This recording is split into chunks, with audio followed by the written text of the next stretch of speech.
Hello everyone, welcome to my channel brilliant minds. तो आज की इस वीडियो में हम क्लास 11 फाइनेंशियल मार्केट मैनेजमेंट का अपना chapter number 4 mutual fund product and features का पार्ट नंबर 2 बना रहे हैं।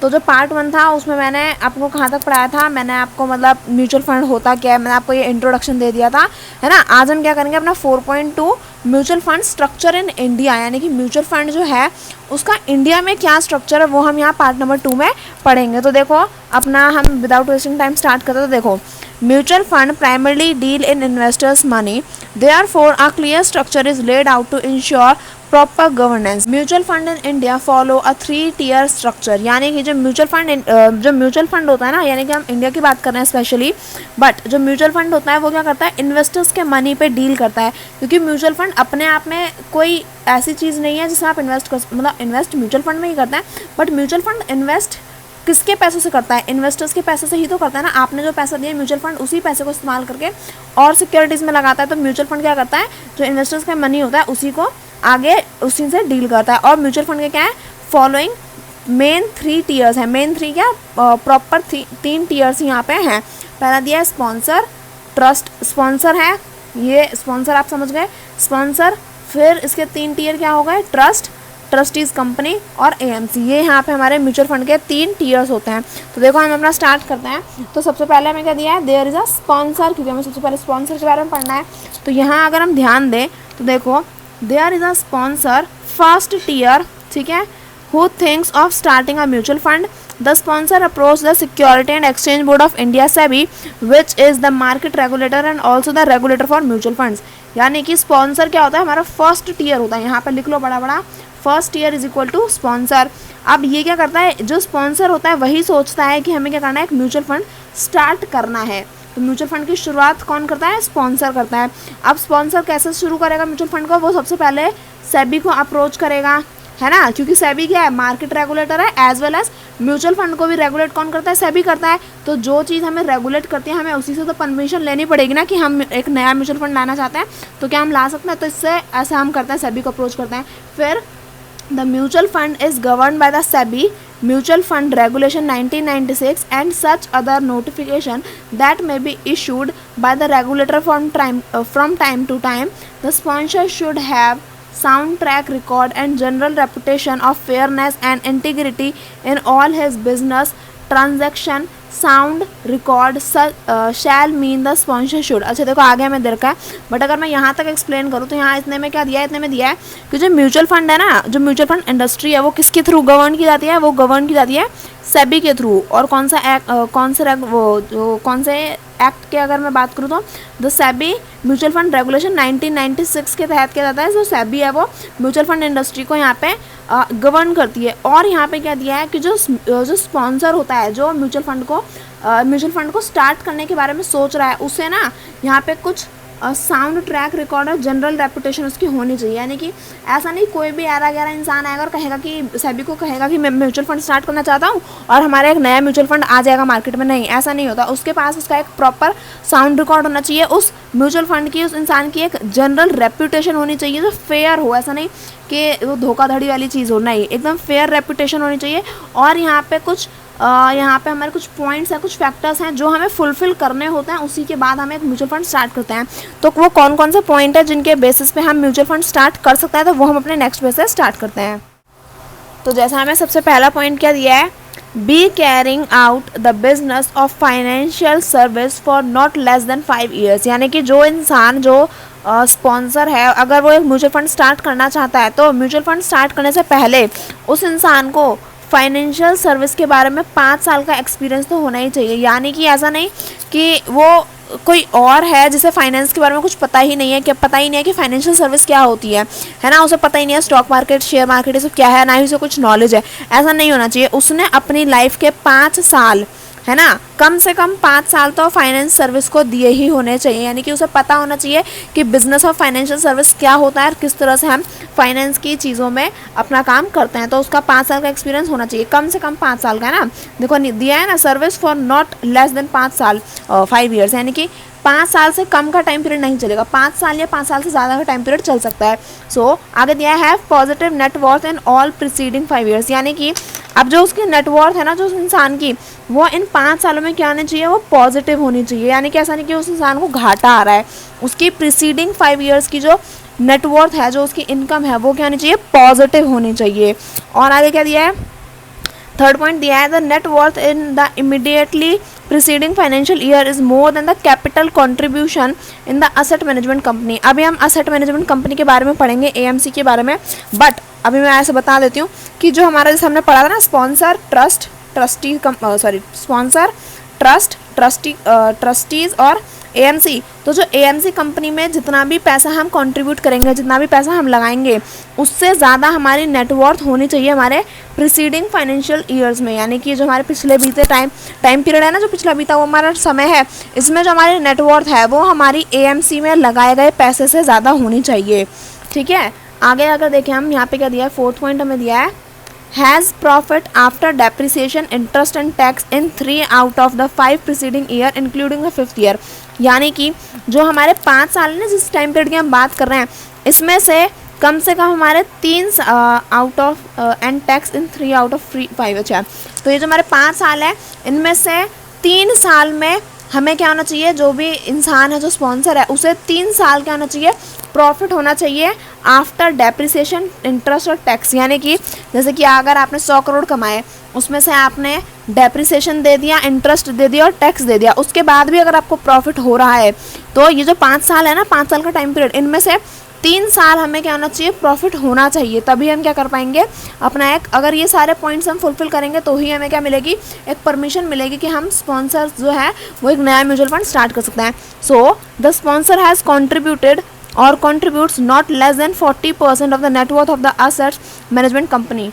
यानी कि जो स्पॉन्सर है उसे कितना कंट्रीब्यूट करना है, 40% से कम नहीं करना है। यानी कि जो स्पॉन्सर की नेटवर्थ है उसका कंट्रीब्यूट नॉट लेस देन, यानी कि 40% तक, या तो 40% या 40% से ज़्यादा अपना जो कंट्रीब्यूशन है वो स्पॉन्सर को असेट मैनेजमेंट कंपनी में करना है। यानी कि जो स्पॉन्सर है, जो म्यूचुअल फंड बना रहा है, वो क्या करेगा, एक असेट मैनेजमेंट कंपनी भी बनाएगा।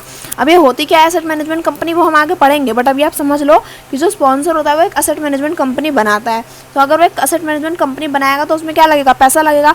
तो जो स्पॉन्सर की नेटवर्थ है ना, नेटवर्थ का 40% या 40% से ज़्यादा ही अमाउंट क्या है, यहाँ पे स्पॉन्सर को लगाना पड़ता है अपनी एसेट मैनेजमेंट कंपनी को स्टार्ट करने के लिए, कंट्रीब्यूट करने के लिए। So once approved by SEBI the sponsor creates a public trust. अब देखो, अब यहाँ पे हमने सारे पॉइंट्स फुलफिल कर लिए, अब हमें क्या मिल गया, हमें अप्रूवल मिल गया सेबी से, तो अब हम क्या कर सकते हैं, पब्लिक ट्रस्ट यहाँ पे तैयार कर सकते हैं, जिसे हम बोलते हैं सेकेंड टीयर। यानी कि जो ट्रस्ट है, स्पॉन्सर ट्रस्ट हमारा सेकेंड टीयर है। अब देखो, trust as per the Indian trust act 1882, तो इंडियन एक्ट 1882 के तहत क्या होगा, हम अपना पब्लिक ट्रस्ट बना सकते हैं। So trust have no legal identity in India and can not enter into contracts, hence the trustees are the people authorized to act on behalf of the trust। अब देखो, ये स्पॉन्सर है, sponsor ने trust बनाया। अब trust जो है ना, उसका अपने आप में कोई अस्तित्व नहीं है, वो क्या, वो किसके थ्रू चलता है, वो चलता है ट्रस्टीज़ के थ्रू। समझ लो कि एक स्पॉन्सर है जिसने म्यूचुअल फंड बनाया, म्यूचुअल फंड ने क्या किया, पब्लिक ट्रस्ट बनाया। अब ये जो पब्लिक ट्रस्ट है, ये अपने आप में कुछ भी नहीं है ना। अब जैसे जो हमारे नोट होते हैं, अगर मैं नोट पे क्या है, नोट पे आरबीआई उसे प्रिंट करके देता है ना, उस पर सिग्नेचर्स होता है गवर्नर के, अगर गवर्नर के ही सिग्नेचर नहीं होंगे तो वो नोट अपने आप में कुछ भी नहीं है। तो सारा काम कौन कर रहा है, उस नोट पे साइन करने का काम कर रहा है गवर्नर, तभी वो एक वैल्यूएबल नोट है। तो उसी तरह जो ट्रस्ट है ना, वो पब्लिक ट्रस्ट अपने आप में कुछ नहीं है, उस ट्रस्ट को चलाने के लिए जो लोग हैं, ट्रस्टीज, वो यहाँ पे काम करते हैं। तो trust have no legal identity in India, है ना, और ना ही हम ट्रस्ट के नाम पे कोई कॉन्ट्रैक्ट ले सकते हैं। हम ट्रस्टीज़ के नाम पे क्या करते हैं, सारे ट्रांजैक्शंस को एंटर करते हैं, और ट्रस्टीज़ के नाम पे ही क्या करते हैं, कॉन्ट्रैक्ट्स को एंटर करते हैं। Trustees are the people authorised to act on behalf of the trust, यानी कि ट्रस्टीज़ ही वो लोग हैं जो ट्रस्ट के बिहाफ पे काम करते हैं, है ना। जैसे कि अगर आप गवर्नमेंट चुनते हो तो आप क्या चुनते हो, अपने लिए मंत्री चुनते हो, आप अपने लिए मिनिस्टर्स चुनते हो। तो मिनिस्टर्स क्या करते हैं, पब्लिक के बिहाफ पे हमारे लिए काम करते हैं। अब जो मिनिस्टर्स हैं वो अपने लिए थोड़ी ना काम करता है, वो देश के लिए काम करता है। देश कौन है, जो हम लोग हैं, जो हम मिलके बना रहे हैं, वही तो देश है। तो जो मंत्री लोग हैं वो किसके लिए काम कर रहे हैं, बिहाफ फॉर द पीपल के लिए काम कर रहे हैं, तो बिहाफ ऑन द पीपल के लिए काम कर रहा है। तो इसी तरह से जो ट्रस्टीज हैं वो क्या करता है, वो ट्रस्ट के बिहाफ पे काम करते हैं लोगों के लिए। So contract are entered into the name of the trust. जैसे मैंने आपको बताया था कि जो कॉन्ट्रैक्ट ना वो किसके नाम पे एंटर किया जाता है, वो एंटर किया जाता है ट्रस्टीज के नाम पर। Once the trust is created it is registered with SEBI, after which this trust is known as the mutual fund. अब अगर एक बार ट्रस्ट क्रिएट कर दिया गया है और सेबी उसे अगर रजिस्टर्ड कर देती है तो उसी ट्रस्ट को हम क्या बोलने लग जाते हैं, उस ट्रस्ट को हम म्यूचुअल फंड बोलने लग जाते हैं। तो आप एक बात समझो, जो स्पॉन्सर है वो सोचता है कि हमें एक म्यूचुअल फंड बनाना है। अब अगर स्पॉन्सर ने ये सारे मेरे ऊपर वाले पॉइंट फुलफिल कराए तो उसे क्या दे देगा, पब्लिक ट्रस्ट बनाने की परमिशन मिल जाएगी, अप्रूव हो जाएगा, तो वो पब्लिक ट्रस्ट बनाएगा। ट्रस्ट में काम कौन करेगा, ट्रस्टीज काम करेंगे, और इसी ट्रस्ट को हम क्या बोलते हैं, म्यूचुअल फंड भी बोलते हैं। अब अगर हम देखो आगे अपनी देखें तो यहाँ में दिया है it is important to understand the difference between the sponsor and the trust. अब आधे लोग स्पॉन्सर और म्यूचुअल फंड और ट्रस्ट में यहाँ पे घपला खाए बैठे रहते हैं, समझ ही नहीं आता कि क्या ट्रस्ट है, क्या म्यूचुअल फंड है, क्या स्पॉन्सर है। तो इन दोनों में डिफरेंस है। देखो, there are two separate entities, sponsor is not the trust, that is sponsor is not the mutual fund. जो ट्रस्ट है वही क्या है, हमारा म्यूचुअल फंड है, और स्पॉन्सर जो है वो हमारा ट्रस्ट नहीं है। और अगर स्पॉन्सर हमारा ट्रस्ट नहीं है तो स्पॉन्सर हमारा म्यूचुअल फंड भी नहीं है। देखो बहुत सिंपल सी बात है, इतना घबराने वाली बात नहीं है ना, इतना कन्फ्यूज आने वाली बात है। देखो जो ट्रस्ट है ना वही म्यूचुअल फंड है, ट्रस्ट म्यूचुअल फंड है। तो अगर स्पॉन्सर ट्रस्ट नहीं है तो स्पॉन्सर म्यूचुअल फंड भी नहीं होगा, क्योंकि अगर स्पॉन्सर ट्रस्ट नहीं है तो ट्रस्ट कौन है, म्यूचुअल फंड, और स्पॉन्सर ट्रस्ट है ही नहीं। तो अगर स्पॉन्सर ट्रस्ट नहीं है तो स्पॉन्सर म्यूचुअल फंड भी नहीं है, ट्रस्ट म्यूचुअल फंड है। अब आपको समझ में आया? तो यहाँ देखो sponsor is not the trust, और अगर स्पॉन्सर हमारा ट्रस्ट नहीं है तो स्पॉन्सर हमारा म्यूचुअल फंड नहीं है। ट्रस्ट कौन है, it is the trust which is the mutual fund, trust ही हमारा क्या है, म्यूचुअल फंड है। ये एक छोटी सी बात थी जो लोगों को परेशान करती है, तो आई होप आपको समझ में आ गई होगी। अब देखो the trustees role is not to manage the money. ये भी एक बात ध्यान रखना कि जो ट्रस्टीज़ है ना, आपसे पूछ सकते हैं कि what is not the role of the trustees, है ना। तो क्या रोल नहीं है ट्रस्टीज़ का, ट्रस्टीज़ का पैसा मैनेज करने का रोल नहीं है। Their job is only to see whether the money is being managed as per stated objectives. Trustees में be seen as the internal regulators of the mutual fund. यानी कि ट्रस्टीज पैसे को मैनेज नहीं करते, वो बस ये देखते हैं, उनकी जॉब क्या है, वो बस ये देखते हैं कि जो पैसा आया है, क्या वो जो पैसा आया है, यानी कि ट्रस्टीज मैनेज नहीं करते इन द सेंस कि ट्रस्टीज का काम नहीं है कि इसे इस शेयर में लगाओ, इसे उस शेयर में लगाओ, नहीं। वो क्या करते हैं कि जो पैसा आया है वो बस इतना ध्यान रखेंगे कि जो ऑब्जेक्टिव था, हमारा ऑब्जेक्टिव क्या था कि हम इन्वेस्टर्स को हाई रिटर्न्स प्रोवाइड करें, तो ये ऑब्जेक्टिव होता है म्यूचुअल फंड का। तो इस ऑब्जेक्टिव के तहत, इस ऑब्जेक्टिव के चलते क्या जो एसेट मैनेजमेंट कंपनी है वो सही से काम कर रही है या नहीं, ये चीज़ जो है यहाँ पे ट्रस्टीज़ यहाँ पे चेकआउट करता है। तो इसलिए ट्रस्टीज़ को क्या बोलते हैं, internal regulator of the mutual fund भी बोलते हैं, क्योंकि ये क्या कर रहे हैं, चेकआउट कर रहे हैं ना कि जो ऑब्जेक्टिव है उसकी तरह काम चल रहा है या फिर नहीं। तो इसलिए ट्रस्टीज़ में be seen as the internal regulator of the mutual fund, trustees को हम इंटरनल रेगुलेटर्स भी बोलते हैं। अब अगर हम देखें हमारा नेक्स्ट टॉपिक है वो क्या दे रखा है, हु मैनेज इन्वेस्टर्स मनी, यानी कि जो इन्वेस्टर्स हैं उनका पैसा कौन मैनेज करता है। तो यहाँ अगर हम देखें, यहाँ दिया है this is the role of asset management company the third tier. तो यहाँ देखो सबसे पहले क्या गया, स्पॉन्सर आ गया, स्पॉन्सर ने पब्लिक ट्रस्ट बनाया और वो किसके तहत चल रहा है, वो चल रहा है ट्रस्टीज़ के ऊपर। अब जो हमारा थर्ड टीयर है वो क्या है, वो है हमारा असेट मैनेजमेंट कंपनी है, फिर AMC भी हम से बोलते हैं। सो पैसा मैनेज करने का काम किसका है, वो है AMC कंपनी का। So trustees appoint the asset management company to manage investors money. तो जो ट्रस्टीज हैं, अब ये AMC को अपॉइंट कौन करता है, AMC को अपॉइंट करता है ट्रस्टीज़। जो हमारी पब्लिक ट्रस्ट है उसमें जो ट्रस्टीज़ जो हैं जो काम कर रहे हैं वही क्या करते हैं, हमारी असेट मैनेजमेंट कंपनी को अपॉइंट करते हैं। और असेट मैनेजमेंट कंपनी क्या करती है, जो इन्वेस्टर्स के पैसे है उसे मैनेज करती है कि जो इन्वेस्टर्स का पैसा आया है उसे कहाँ पे इन्वेस्ट करना है, कौन से शेयर में इन्वेस्ट करना है, कब निकालना है, कब लगाना है। तो ये का मैनेज करने का काम है AMC का। The AMC in return charges a fee for services providing and this fee is borne by the investors as it is deducted from the money collected from them. The AMC board of director must have at least 50% director who are not associated of or associated in any manner with the sponsor of any of its subsidiaries और the trustees. अच्छा यहाँ देखो कि अब देखो अगर हम क्या कर रहे हैं, म्यूचुअल फंड के थ्रू अपना पैसा इन्वेस्ट कर रहे हैं, तो अब म्यूचुअल फंड में अगर हम पैसा इन्वेस्ट कर रहे हैं, म्यूचुअल फंड वाले लोग इतना सब तामझाम कर रहे हैं, कंपनी बना रहे हैं, वहाँ पे ट्रस्टीज़ को बिठा रहे हैं ना, एएमसी हमारी बना रहे हैं, हमें रिटर्न प्रोवाइड कर रहे हैं, अब ये फ्री में तो कर नहीं रहे, इतना थोड़ी ना कोई मेहरबान होता है।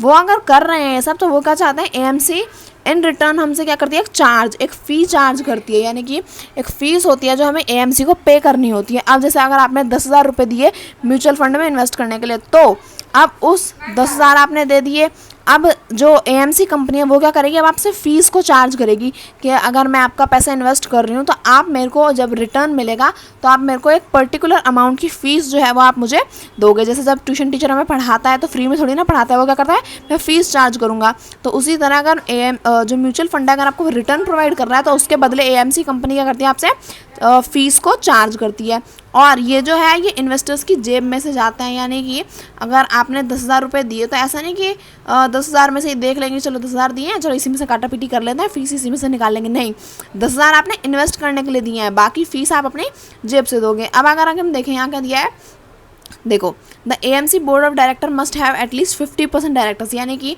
जो एएमसी कंपनी है ना उसमें जो बोर्ड ऑफ डायरेक्टर्स हैं उसमें से आधे डायरेक्टर्स क्या होने चाहिए, हमारी म्यूचुअल फंड से जो एसोसिएटेड है ना, उससे मतलब AMC board of director must at least have 50% director who are not associated. अच्छा, यानी कि जो स्पॉन्सर है ना, जो उसने ये म्यूचुअल फंड स्टार्ट किया है उससे ना मिले हो, ना उससे जानते हो, उससे किसी भी तरह एसोसिएटेड ना हो हमारे 50% of the director board of director of AMC board, sorry AMC company.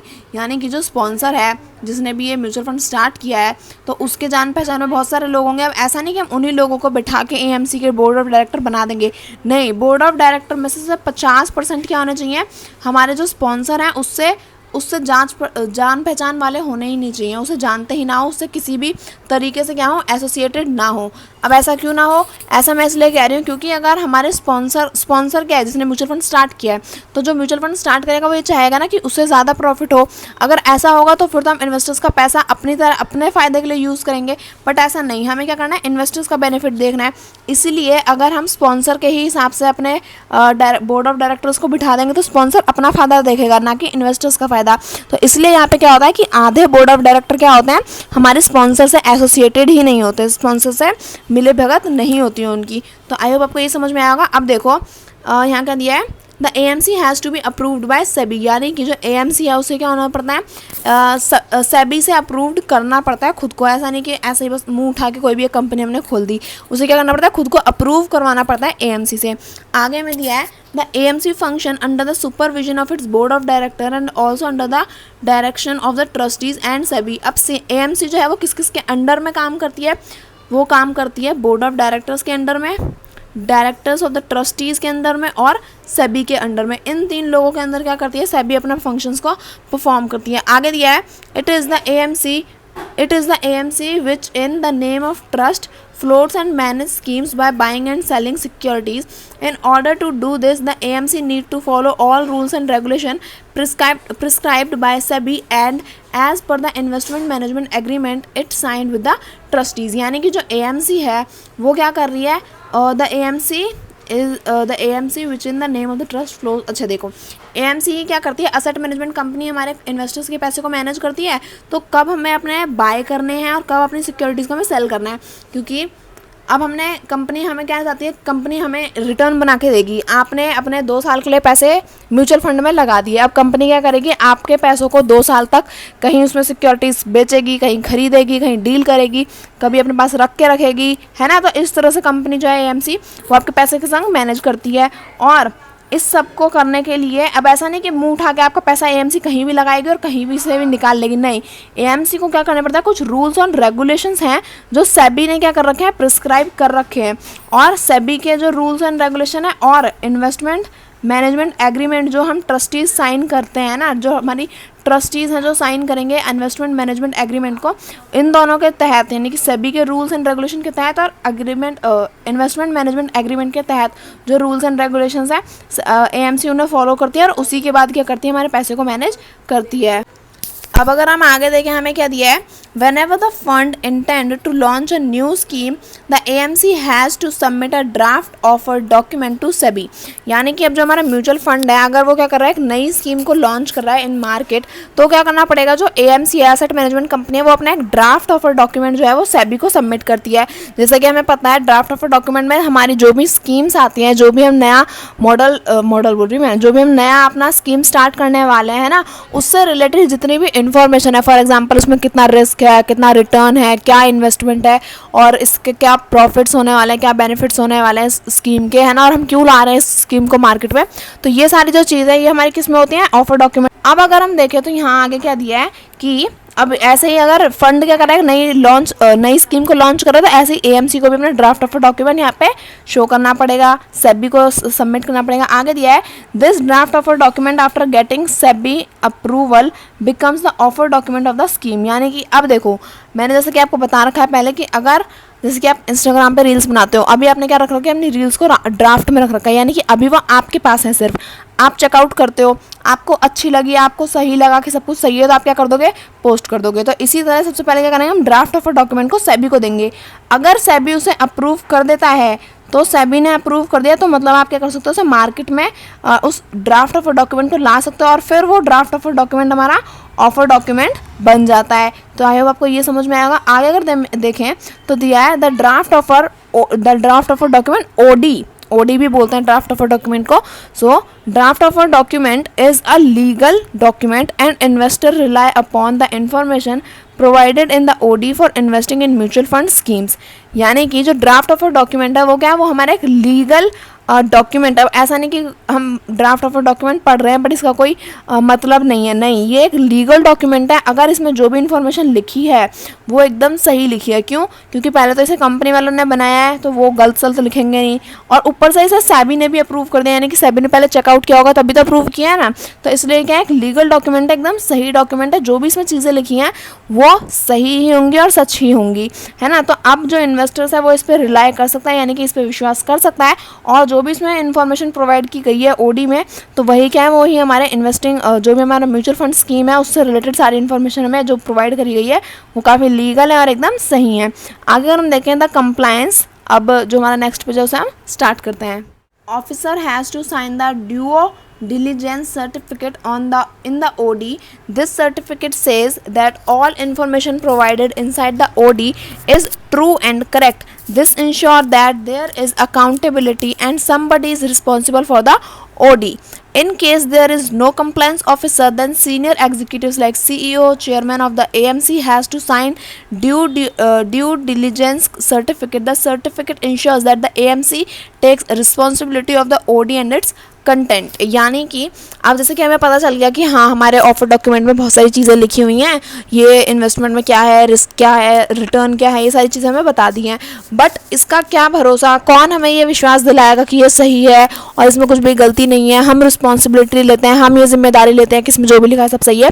तो वो जिम्मेदारी कौन लेता है कि जो हमारा कंप्लायंस ऑफिसर है। अब ये एक पोस्ट होती है जो अभी आपको इतना परेशान होने की ज़रूरत नहीं है, समझ लो बस ऐसे ही कि अगर जो है ना वो हमारा जो OD है उसका जो ड्यू डिलिजेंस सर्टिफिकेट है उस पर जो हमारा कंप्लायंस ऑफिसर है वो अपने सिग्नेचर करता है। जैसे नोट पे गवर्नर सिग्नेचर करता है ना, और ऐसे ही कोई लॉ पास करना होता है तो प्रेसिडेंट सिग्नेचर करते हैं। तो इसी तरह से जो हमारा OD है उसका जो डिलीजेंस सर्टिफिकेट है ना, उस पर जो हमारा कंप्लायंस ऑफिसर है वो सिग्नेचर करता है। और उसके सिग्नेचर्स का मतलब क्या है, उसके सिग्नेचर्स का मतलब ये है कि एक बड़ी अथॉरिटी ने क्या किया है, इसे पूरा कि बता दिया है कि जो इसमें इन्फॉर्मेशन है वो ट्रू और करेक्ट है, और इसकी रिस्पॉन्सिबिलिटी हमारा कंप्लायंस ऑफिसर लेता है। बट अगर इन केस हमारी जो AMC है उसमें कोई भी कंप्लायंस ऑफिसर नहीं है, अभी फॉर एग्जाम्पल समझ लो कि नहीं है, पोस्ट खाली है, तो आप जाके बैठ जाना ना, ऐसा थोड़ी ना होगा।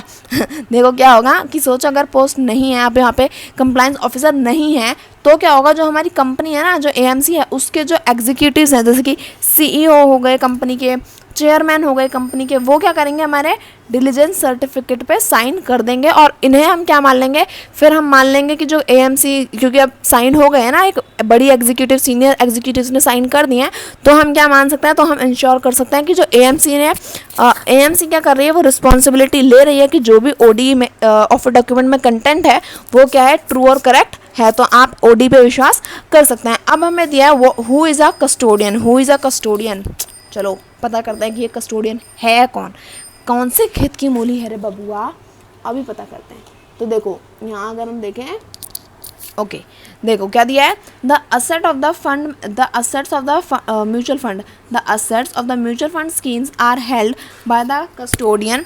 The custodian role is safekeeping of physical securities and also keeping a tab on corporate actions like right, bonus and dividend declared by the company in which the fund has invested. The custodian is appointed by the board of trustees. Since the custody of the assets is separated from the management, it protect the investors against fraud and misappropriation। अच्छा जी, देखो जो custodian है ना वो mutual fund scheme का एक मतलब the assets of mutual fund schemes are held by custodian. अच्छा क्या दिया है, इसमें दिया है कि जो म्यूचुअल फंड स्कीम के असेट्स हैं वो उनका ध्यान कौन रखता है, उनका ध्यान रखता है कस्टोडियन। अब कस्टोडियन यहाँ पे सिर्फ और सिर्फ फिजिकल सिक्योरिटीज़ का ध्यान रखता है। अब अगर आज के टाइम पे देखा जाए ना तो कस्टोडियन का काम काफ़ी ज़्यादा कम हो गया है, क्योंकि मोस्ट ऑफ द जो सिक्योरिटीज़ हैं वो हमारी डिमेटरलाइज फॉर्म में है और वो इलेक्ट्रॉनिक फॉर्म में, तो कस्टोडियन उसका कुछ खास ध्यान रखता नहीं है। क्यों नहीं रखता, क्योंकि कस्टोडियन सिर्फ और सिर्फ फिजिकल सिक्योरिटीज़ को जो है उनका ध्यान रखता है, फिजिकल सिक्योरिटीज़ को प्रोटेक्ट करता है। तो यहाँ पे अगर हम देखें तो कस्टोडियन किसको सेफ कीप रखता है, फिजिकल सिक्योरिटीज़ को। और किस चीज़ में ध्यान रखता है कि जो कॉर्पोरेट एक्शंस है जैसे कि राइट इश्यूज़, बोनस इश्यूज़ और जो डिविडेंड डिक्लेयर किया है कंपनी ने, इन सारी चीज़ों में क्या करता है कस्टोडियन अपना ध्यान रखता है। और कस्टोडियन को कौन अपॉइंट करता है, तो कस्टोडियन को अपॉइंट करता है हमारा बोर्ड ऑफ ट्रस्टीज़। और ऐसे ही एएमसी को कौन अपॉइंट करता है, एएमसी को अपॉइंट करता है हमारे ट्रस्टीज़। ये बात आपको अच्छे से ध्यान रखनी है। तो अगर हम देखें कि यहाँ पे क्या दिया है, since the custody of assets is separated from management it protect the investors. अच्छा तो कस्टोडियन क्या करता है, जैसे कि हमें पता है कि कस्टोडियन अपने इन्वेस्टर्स को फ्रॉड से और मिस एप्रोप्रिएशन से प्रोटेक्ट करता है, यानी कि उनकी सिक्योरिटीज़ के साथ कोई भी फ्रॉडुलेंट ना हो, कोई भी उनके संग धोखा ना करेगा। तो इस चीज़ का ध्यान कौन रखेगा, इस चीज़ का ध्यान रखता है कस्टोडियन। आगे में दिया है the custodian also participates in clearing and settlement system through approved depository companies on behalf of the mutual fund in case of dematerialized securities. In India today, securities are no longer held in physical form but in dematerialized form with the depositories. The holding are held in depository through depository participants. Only the physical securities are held by custodian। जैसे कि मैंने आपको बताया कि custodian क्या करता है, clearing and settlement system में काम करता है। जैसे हमें पता है कि हमने 10th क्लास में पढ़ रखा है, कस्टोडियन का क्या काम होता है, क्लियर और सेटल कराने का, यानी कि जो ट्रांजैक्शंस हो रही हैं उन्हें सेटल कराएगा, रिस्क फैक्टर को रिस्क मैनेजमेंट करता है और यहाँ पे कि कोई भी फ्रॉड ना हो इस चीज़ का, इन सारी चीज़ों का ध्यान रखता है। बट अब यहाँ पे देखो सारी चीज़ें क्या हैं, इन केस ऑफ इंडिया आज के टाइम पे क्या है, सारी चीज़ें डीमेटरलाइज सिक्योरिटी में है। और अगर हम देखें तो डीमेटरलाइज चीज़ों को कौन ध्यान रखता है, उन चीज़ों का ध्यान रखता है डिपॉजिटरी। डिपॉजिटरी कैसे ध्यान रखती है हमारी डीमेटरलाइज सिक्योरिटीज़ का, जो डिपॉजिटरी पार्टिसिपेंट्स होता है ना, बैंक, फाइनेंशियल इंस्टीट्यूट और सेबी रजिस्टर्ड ट्रेडिंग मेंबर, यही क्या करते हैं हमारी डिपॉजिटरी के मेंबर्स, डिपॉजिटरी पार्टिसिपेंट है यानी कि डिपॉजिटरी के मेंबर्स हैं, तो यही हमारी डीमेटरलाइज सिक्योरिटीज़ का ध्यान रखते हैं। बट कस्टोडियन क्या करता है, only physical securities are held by custodian. But आज के टाइम पे तो फिजिकल सिक्योरिटीज़ काफ़ी कम हैं या फिर शायद हैं ही नहीं, बट हो सकता है कि हो, बट बहुत कम है, तो इसलिए कस्टोडियन का काम यहाँ पे काफ़ी कम हम यूज़ करते हैं। आगे दिया है the deliveries and receipts of units of mutual fund are done by the custodian or a depository participant at the instruction of the AMC and under the overall direction and responsibility of the trustees. Regulations provide the sponsor and custodian must be separate entities। अच्छा यहाँ पे क्या दिया है, यहाँ पे दिया है कि जो डिलीवरीज हैं और जो एक minute, the deliveries and the receipt of units of mutual fund are done by custodian. अच्छा अब देखो अगर फिजिकल सिक्योरिटीज है तो उनकी डिलीवरीज है ना, और जो उनकी रिसिप्ट है म्यूचुअल फंड की, तो वो सब किसके तहत की, मतलब किसके हेल्प से की जाती है, वो की जाती है कस्टोडियन के हेल्प से, है ना। और यहाँ पे क्या दे रखा है, और दे रखा है कि regulations provide that sponsor and custodian must be separate entities, यानी कि जो कस्टोडियन है और स्पॉन्सर है ये दोनों ही अलग अलग चीज़ें, इन दोनों को मिक्स मत कर देना, है ना। कभी कभार बच्चे कस्टोडियन की जगह स्पॉन्सर लिखते हैं, स्पॉन्सर की जगह कस्टोडियन, तो ये दोनों क्या है, सेपरेट एंटिटीज़ हैं, दोनों ही अलग अलग चीज़ें, तो आपको इस चीज़ का ध्यान रखना है। तो आई होप आपको ये अच्छे से समझ में आएगा। तो आज की वीडियो में बस मैं आपको कस्टोडियन तक ही पढ़ाने वाली थी। आई होप आपको मैंने जितना भी पढ़ाया है कस्टोडियन तक वो सब कुछ आपको अच्छे से समझ में आया होगा। बट फिर भी अगर आपको कोई डाउट रह गया तो आप मेरे से कमेंट सेक्शन में पूछ सकते हैं, मैं आपका डाउट ज़रूर क्लियर करूँगी। और वीडियो अच्छी लगी हो तो प्लीज़ अपने दोस्तों के साथ भी शेयर कर देना ताकि वो भी पढ़ सके। आप भी अच्छे से मन लगा के पूरी पढ़ाई करना, कोई भी क्वेश्चन रह जाता है चैप्टर 1, 2, 3 से भी रिलेटेड कोई क्वेश्चन है तो आप मेरे से पूछ सकते हैं। तो बस आज की वीडियो में इतना ही। वीडियो अच्छी लगी तो प्लीज़ वीडियो को लाइक करें and subscribe my channel for more videos. Thank you for watching.